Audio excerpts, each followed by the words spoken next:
अस्सलाम वालेकुम। मैं खालिद जावेद राव एक नए व्लॉग के साथ आपकी खिदमत में हाजिर। दोस्तों, जैसा कि आप जानते ही हैं, हम कॉमन सिटीज़न के इश्यूज़ को उजागर करते हैं और उसी पर बात करते हैं। ये पॉलिटिक्स में क्या हो रहा है, असम्बलियाँ टूट रही हैं, नहीं टूट रही, किसको वजारत मिल रही है, किसको सिफारत मिल रही है, कौन मुशीर बन रहा है, कौन नहीं बन रहा, ये हमारे इशू नहीं है। हमारा इशू तो ये है कि इसहाक डार साहब, आटा 145-150 रुपये किलो हो गया है। और यार, कोई मुझे खबर दे, इसहाक डार साहब इस वक्त हैं कहाँ? कोई सिफारत खाना बिक रहा है, हमारी इमारत सिफारत खाने में आज डॉन न्यूज़ ने रिपोर्ट किया है। रोज़वेल्ट होटल बिक रहा है, ये भी रिपोर्ट हुआ है। बहरहाल ये भी हमारे मसाइल नहीं है, लेकिन ये सब क्यों बिक रहा है? ये मुल्क के माशी हालात इस कदर दगरगूं क्यों हैं? इसहाक डार साहब, आपकी वो बातें कहाँ गई यार? कुछ तो आके बताओ टीवी पर, कुछ तो हमें एतमाद में लो, कुछ तो हमारे ज़ख्मों पर मरहम रखो, कुछ तो हमारी जो है वो दाद रसी करो कि भाई ये क्या हुआ, क्या मैं करने जा रहा हूँ, क्या मेरी जो है वो प्लानिंग है आगे। ये कर दिया साबका हुकूमतों ने, वो कर दिया साबका हुकूमतों ने। ओ भाई, आप ही लोग सब साबका थे, आप ही लोग सब हाजिर नाजिर हैं। ना साबका में कोई गैर था, ना अब कोई गैर है। हुकूमत की तो बागडोरें आप ही लोगों के हाथ में हो, चाहे वो मार्शल लगा हुआ हो, चाहे वो कोई फौजी डिक्टेटर हो, चाहे वो कोई भी रिजीम हो। वही चंद लोग गिने चुने 1000-1500 अफराद हैं पाकिस्तान में, जो घूम फिर कर पॉलिटिकल पार्टियों में भी घूमते हैं और हमारे सरों पर मुसल्लत रहते हैं। और 75-76 सालों से जो हमारा हाल किया हुआ है पाकिस्तान का, वो आप सबके सामने है। ये रोना हम बार बार रोते हैं, कुछ तो यार इंसाफ करो। डॉलर पहले एक ओपन मार्केट का रेट चलता था, एक इंटरबैंक रेट चलता था, एक 2 रुपये का, 1.5 रुपये का, 1.25 रुपये का फ़र्क होता था। चलो, लोग इंटरबैंक को तरजीह देते थे। लाजमी बात है कि मुल्क के साथ सिंसियरिटी कॉमन मैन की और गरीब आदमी की तो ज़्यादा होती, कम से कम आप लोगों से तो ज़्यादा होती है। तो उसे कोई एहसास नहीं होता था वो, बल्कि इस चीज़ में प्राउड फील करता था कि लीगल ज़राए से रेमिटेंस भेजे। लेकिन आज तो भाई 3-3 रेट हो गए। आपके ये दोनों रेट जो है, इनकी कोई अहमियत नहीं रह गई। मार्केट का अपना एक रेट है, वो 200 पता नहीं 60 रुपये है, 70 है, 80 है, कि क्या है क्या नहीं है कुछ पता नहीं है। ये तो जो लोग इस वक्त डील कर रहे हैं वो इसको बेहतर तौर पर समझते हैं। एलसीज नहीं खुल रही हैं, कारोबार ठप हो गए हैं, मुख्तलिफ़ बड़ी बड़ी फर्में और कंपनीज़ जो हैं पाकिस्तान से अपना सरमाया समेट रही हैं, कंपनियां बंद कर रही हैं। क्या चाहते हो भाई?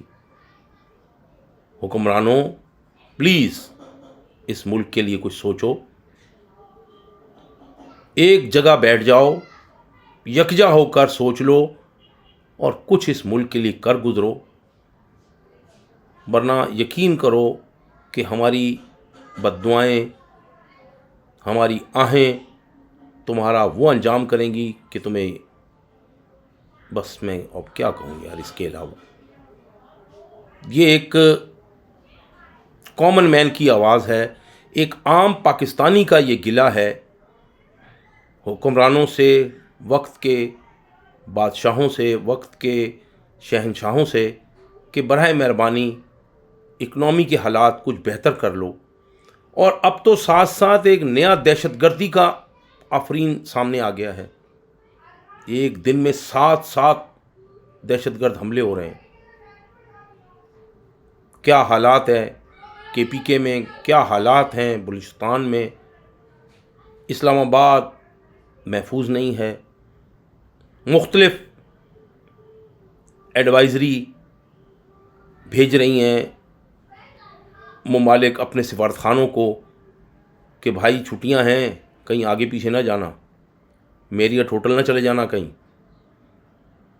पब्लिक में कहीं घुल मिल ना जाना, अपनी जान की हिफाजत करना, इस मुल्क में आपकी जान महफूज नहीं है। जब उन लोगों की जानें महफूज नहीं हैं तो हमारा क्या हाल है भाई? हमें किसके सहारे छोड़ा हुआ है आप लोगों ने? हमारे गली मोहल्ले भी तो यार महफूज बनाओ, हमें भी तो कुछ रिलीफ दो। गैस है, उसका बुरा हाल है, जब दिल चाहता है आती है, जब दिल चाहता है चली जाती है, बाज़ औक़ात तो आती ही नहीं है। अब तो बेशुमार इलाके ऐसे हैं जहां पर गैस का आना एक ख्वाब बनकर रह गया, अवेलेबल ही नहीं है गैस।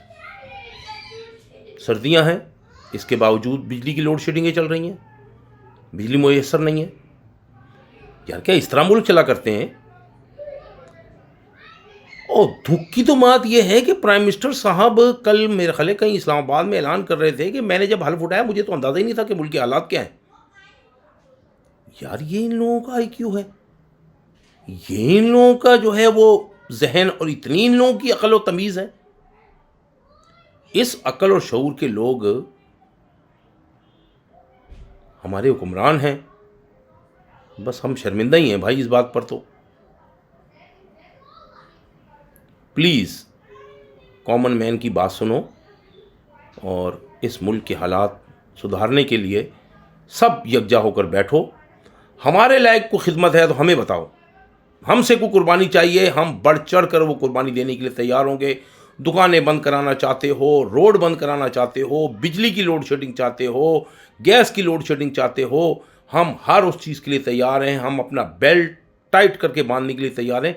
आप भी तो भाईजान अपनी ढीली पतलूनों को ज़रा सा टाइट कर लो, आप भी तो अपनी अयाशियों और फाशियों को ख़त्म करो। 80-80, 85-85 रुकनी का बहनों को, इनको तो कोई लगाम डालो, तब जाके मुल्क चलते हैं यार। IMF को गालियां दे दो, फलां को बुरा भला कह दो, फलां दोस्त हमें पैसे दे देगा। ओ भाई क्यों दे देगा? तुम्हारी हरकतें हैं पैसे लेने वाली, तुम्हारी हरकतें हैं इस पैसे को इस्तेमाल करने वाली। क्या दुनिया को पता नहीं है कि तुम क्या करते हो? आजकल कोई बात छुपी हुई नहीं है, सब चीज़ें लोगों के इल्म में हैं।